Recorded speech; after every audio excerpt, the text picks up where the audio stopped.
다 함께 신앙 고백하도록 하겠습니다. 나는 전능하신 아버지 하나님, 천지의 창조주를 믿습니다. 나는 그의 유일하신 아들, 우리 주 예수 그리스도를 믿습니다. 그는 성령으로 잉태되어 동정녀 마리아에게서 나시고 본디오 빌라도에게 고난을 받아 십자가에 못 박혀 죽으시고 장사된 지 사흘 만에 죽은 자 가운데서 다시 살아나셨으며 하늘에 오르시어 전능하신 아버지 하나님 우편에 앉아 계시다가 거기로부터 살아있는 자와 죽은 자를 심판하러 오십니다. 나는 성령을 믿으며 거룩한 공교회와 성도의 교제와 죄를 용서받는 것과 몸의 부활과 영생을 믿습니다. 아멘. 찬송가 347장 찬송 드리겠습니다.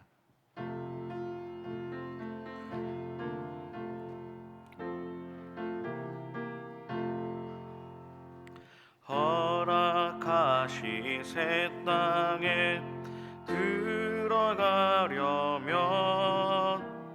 맘의 준비 다하여 힘써 일하세.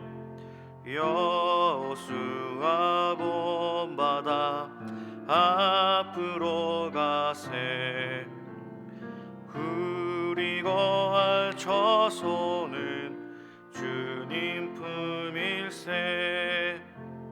시험 환난 당해도 낙심 말고서 맘의 걱정 버리고 힘써 일하세. 여호수아 본받아 앞으로 가세. 의리고 알쳐 손은 주님 품일세. 앞서 가신 예수님 바라보면서 모두 마음을 아파여 힘써 일하세. 여호수아 본받아 앞으로 가세. 의리고 알쳐 손은 주님 품일세. 일할 곳이 아직도 많이 있으니 담대하게 나가서 힘써 일하세. 여호수아 본받아 앞으로 가세. 의리고 알쳐 손은 주님 품일세. 아멘. 오늘 우리에게 주신 하나님의 말씀은 창세기 20장 말씀입니다. 제가 가지고 있는 구약성경 25쪽 쯤에 있습니다.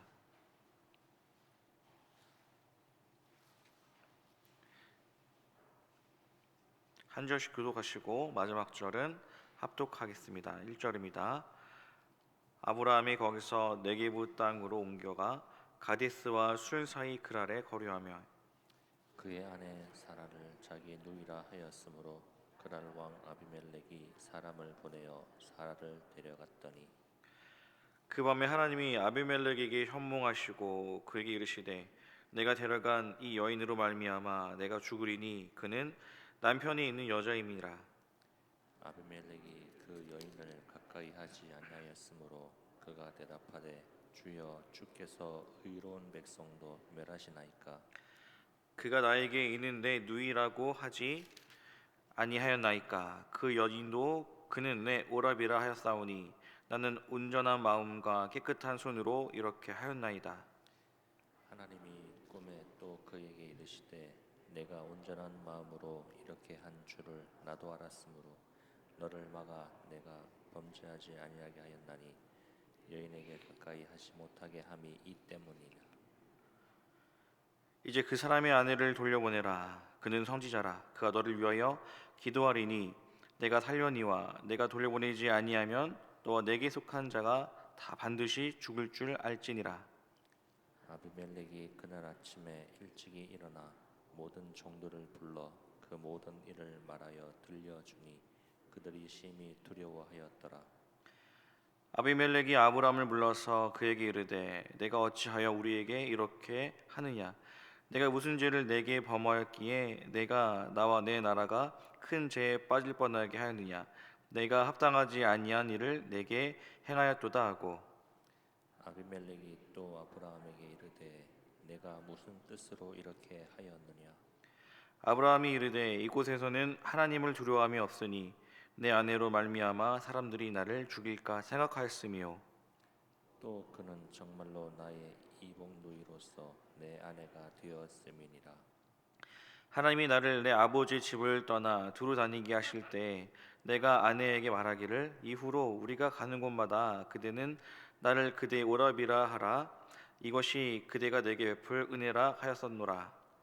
아비멜렉이 양과 소와 종들을 이끌어 아브라함에게 주고 그의 아내 사라도 그에게 돌려보내고 아브라함에게 이르되 내 땅이 내 앞에 있으니 내가 보기에 좋은 대로 거주하라 하고 사라에게 이르되 내가 은천 개를 내 오라비에게 주어서 그것으로 너와 함께 한 여러 사람 앞에서 내 수치를 가리게 하였노니 내 일이 다 해결되었느니라.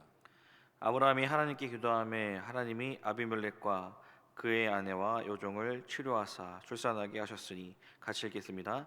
여호와께서 이왕에 아브라함의 아내 사라의 일로 아비멜렉의 집에 모든 태를 닫으셨음이더라.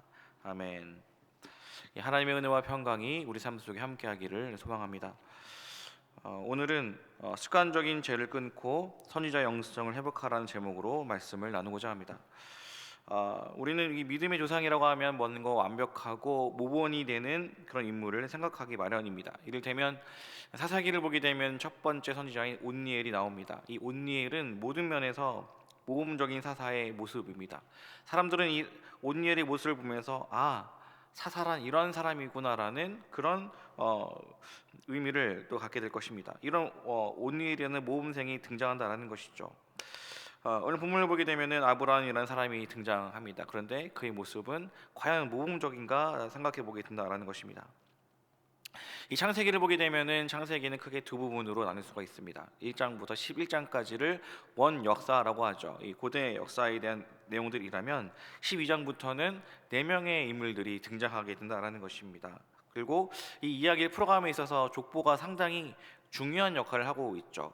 5장에서는 이 아담의 족보가 나오고 그리고 10장에서는 노아의 족보가 나옵니다. 그리고 11장에서는 셈의 족보가 나오는데 정말 수많은 사람들의 이름들이 정말 스캔하듯이 다다다다 하면서 지나가는 것과 같습니다. 그런데 이 수많은 사람들의 이름이 언급되다가 드디어 아브라함이라는 인물이 나올 때 멈춰 선다라는 것이죠. 하나님의 시선이 아브라함이라는 사람에게 멈춰 선다라는 것입니다. 우리는 이 아브라함이라는 사람에 대해서 하나님의 시선이 멈춰선 그 인물에 대해서 관심을 가지고 쭉 우리는 이 말씀들을 읽어왔을 것입니다. 그런데 우리가 만난 이 아브라함의 모습은 이런 사람이 믿음의 조상인가라는 생각을 할 때가 많음을 보게 됩니다. 이 하나님의 언약이 있는데 이 아브라함은 뭔가 방황하고 있는 모습으로 보인다라는 것이죠. 20장에 있는 그 말씀이 시작할 때 이 아브라함은 그랄에 거류했다라고 알리며 시작하고 있다라는 것이죠. 이 그랄이라는 곳은 블레셋의 땅이라는 것입니다. 지금 그는 약속의 땅을 떠나 다른 곳에 와 있다라는 것이죠. 우리는 이 앞에서 아브라함이 어떤 일을 했는지를 잘 알고 있습니다. 14장에서는 그의 군대 318명의 사람들을 거느리고 조카 롯을 구한 사람이 아브라함이었습니다. 그리고 이 악한 소돔 땅을 위해 중보했던 사람이 아브라함이었죠. 그리고 그는 그의 그 용맹함은 그 가나안에 있는 그 주변 가운데는 소문이 파다했을 것입니다. 그리고 그는 애굽에서 많은 부를 이루었기 때문에 그 지역의 유지와 같은 사람이 아브라함이었는데 그는 왜 자신을 모르는 타지 그랄로 내려왔을까? 우리는 질문하게 된다라는 것입니다. 창세기 12장에서 아브라함이 애굽에 내려갈 때는 이유가 있었습니다. 왜냐하면 가뭄 때문에 그는 내려갔다라는 것이죠. 그런데 이번에는 어떤 이유인지를 모르겠습니다. 이유가 명확하게 나와 있지 않지만 그는 가나안을 떠나 블레셋 이 그랄 지방에 지금 내려왔다라는 것입니다.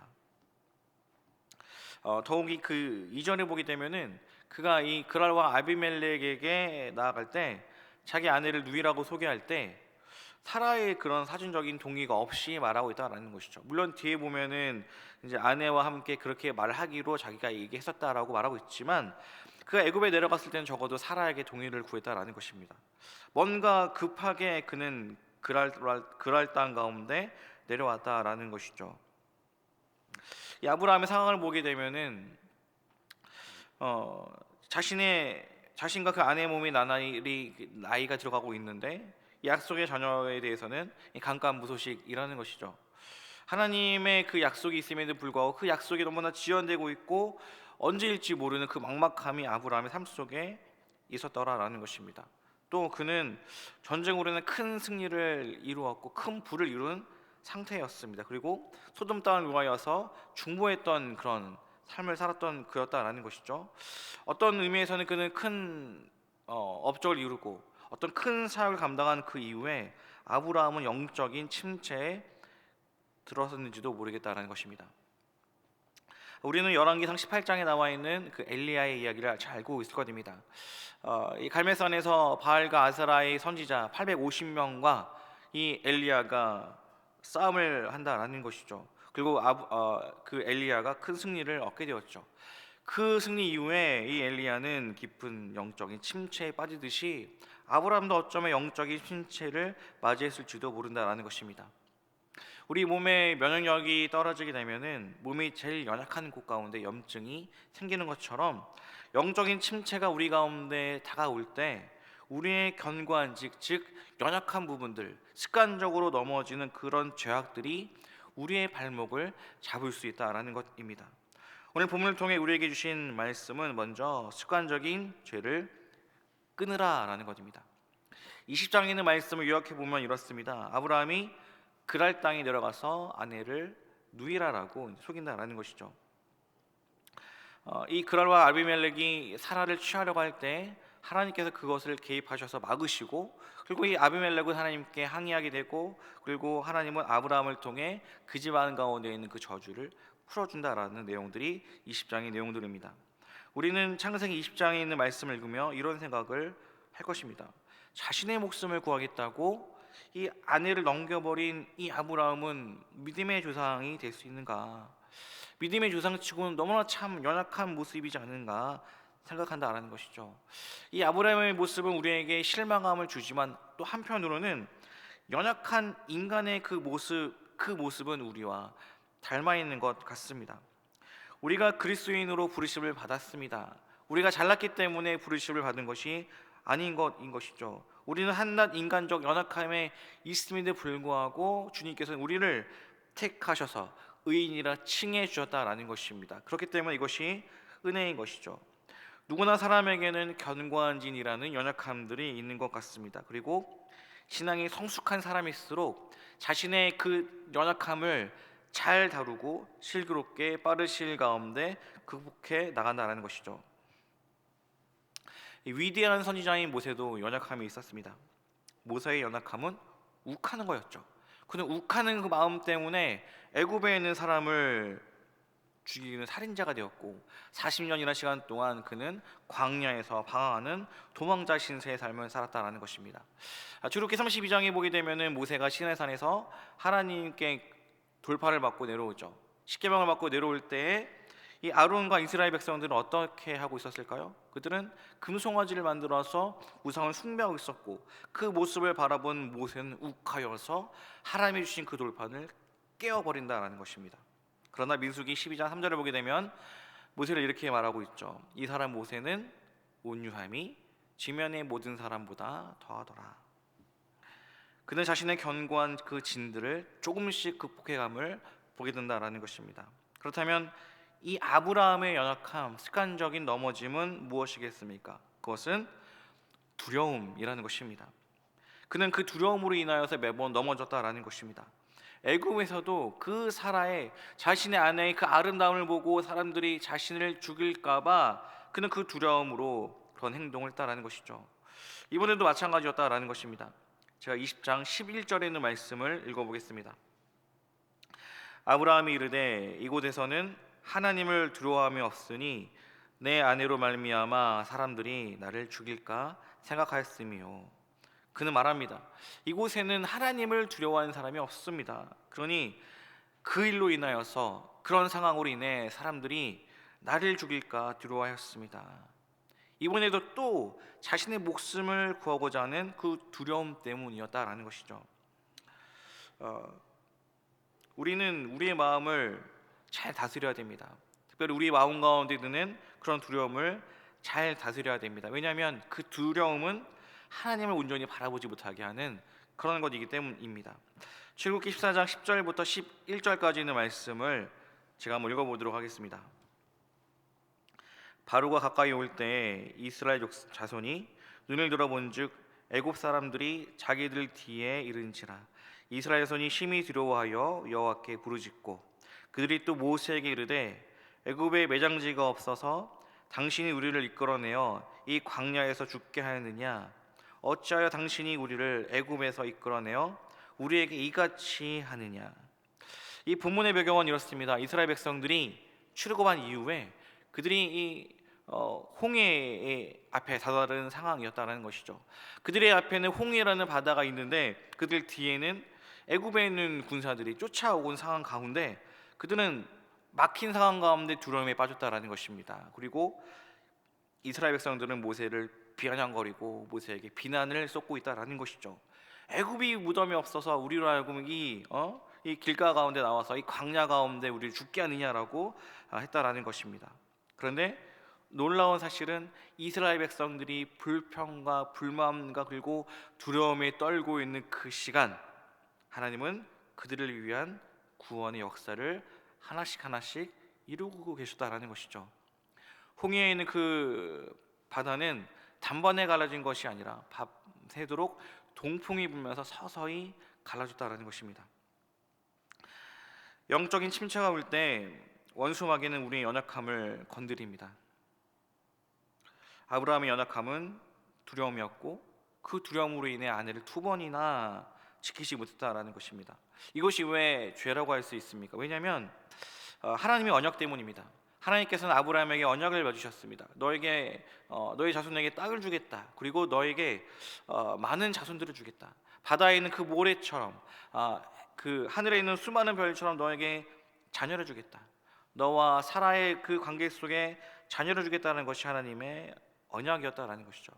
때문에 이 아내를 그 아비멜렉에게 준다라는 것은 이 하나님의 언약에 대한 그 신실함을 지키지 못한 배반적 행동이었다라는 것입니다. 더 무서운 것은 이런 그 아브라함의 그 모습, 습관적인 넘어짐이 아브라함에 대해서 끝나는 것이 아니라 그의 아들 이삭에게도 넘어가고 있다라는 것이죠. 우리가 뒤에서 보게 되면 똑같이 이삭 또한 똑같은 행동을 하고 있다라는 것입니다. 자녀는 부모를 닮아간다라는 것이죠. 우리 자녀가 우리의 연약함을 닮지 않도록 우리의 연약함, 습관적인 그런 죄악들을 단호하게 대처하는 저 여러분 되기를 소망합니다. 디모데후서 1장 7절에 있는 말씀 제가 읽어보겠습니다.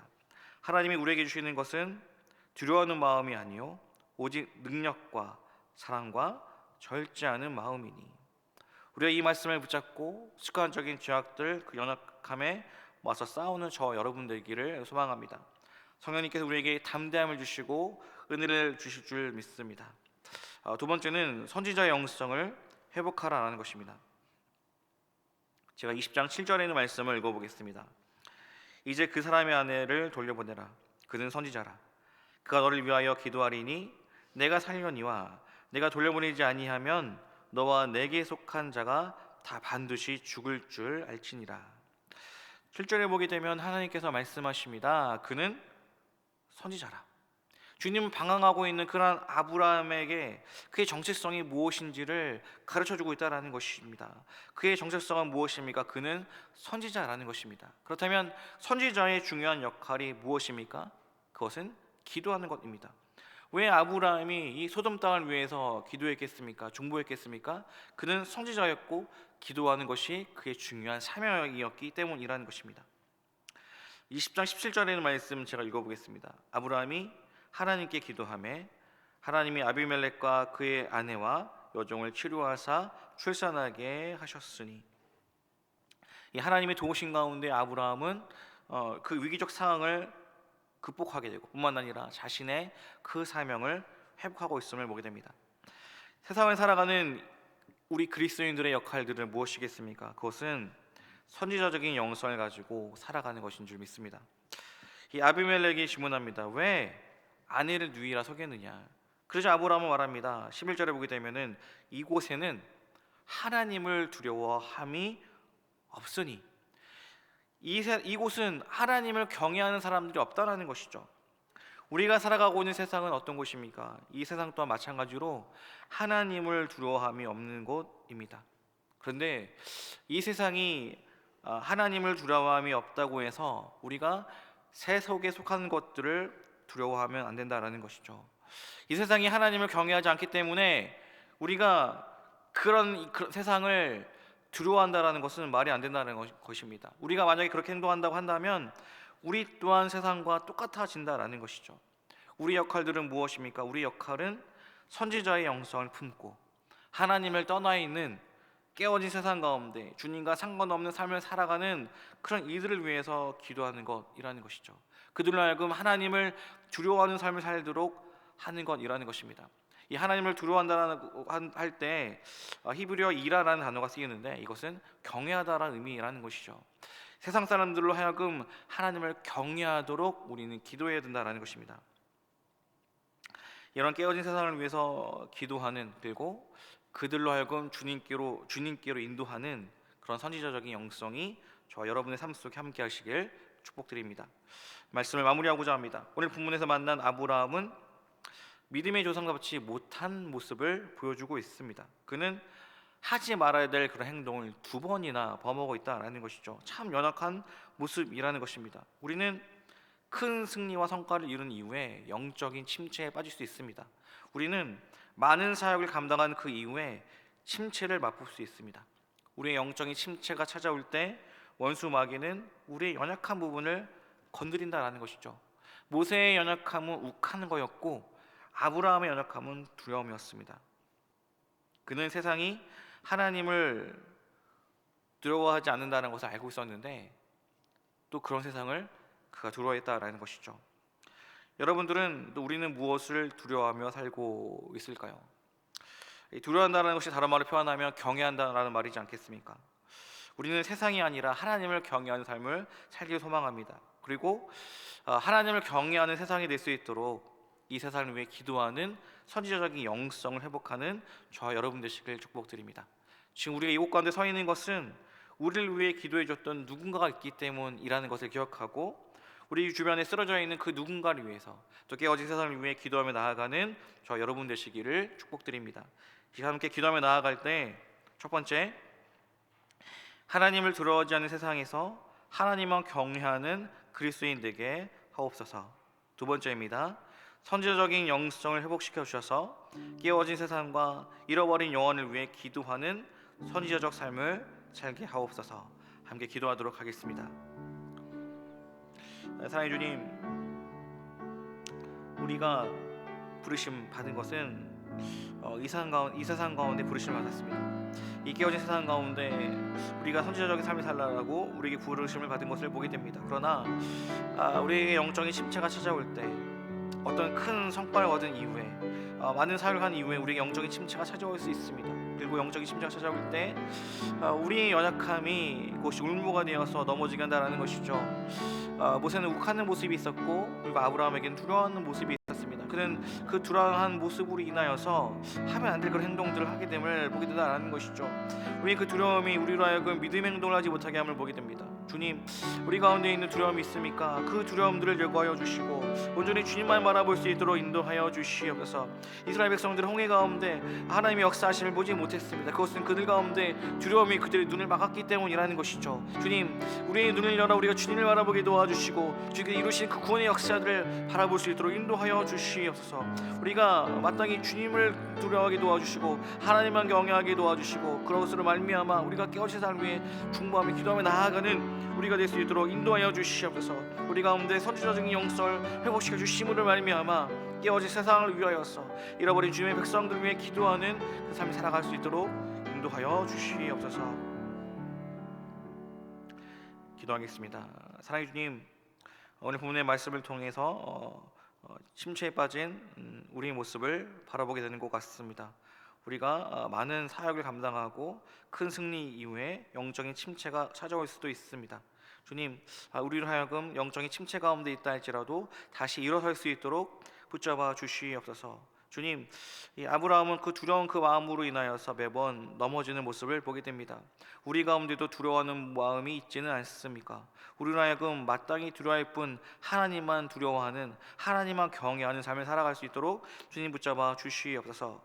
이 세상은 하나님을 두려워하지 않습니다. 하나님을 경외하지 않습니다. 하나님을 경외하지 않는 그 세상을 두려워하는 것이 아니라 하나님을 두려워하지 않는 이 세상 가운데 우리가 기도함으로 말미암아 그들이 하나님을 두려워하는 삶을 살 수 있도록, 주님께로 인도되어 줄 수 있도록, 하나님을 만날 수 있도록, 축복의 통로, 은혜의 통로가 될 수 있도록 붙잡아 주시옵소서. 우리로 하여금 이 세상을 위해 기도하게 도와주시고, 우리로 하여금 이 깨어진 세상 가운데 복음의 통로가 되게 도와주심을 말미암아 많은 사람들이, 많은 영혼들이 주님께로 돌아오는 축복의 통로가 되는 한 주가 될 수 있도록 붙잡아 주시옵소서. 주님께서 우리 함께 주실 줄 믿고 감사드리며 예수님의 이름으로 기도합니다.